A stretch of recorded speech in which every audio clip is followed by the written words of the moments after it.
In this video, guys, I'll be sharing with you how you can quickly convert a PDF document to a Word document on your iPhone.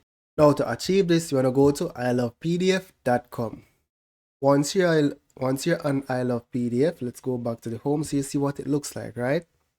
You're going to scroll down and select PDF to Word. Select the PDF document that you want to convert. Here I have multiple, so I'm just going to be selecting this one here. Then select Open. Then select Convert to Word. Go ahead and select Download. You can choose to view the file or download it to your files on your iPhone. Go ahead and select the Downloads icon. Then select Downloads. Then go ahead and select the document. Go ahead and then select Share. And then show you Save it to Files.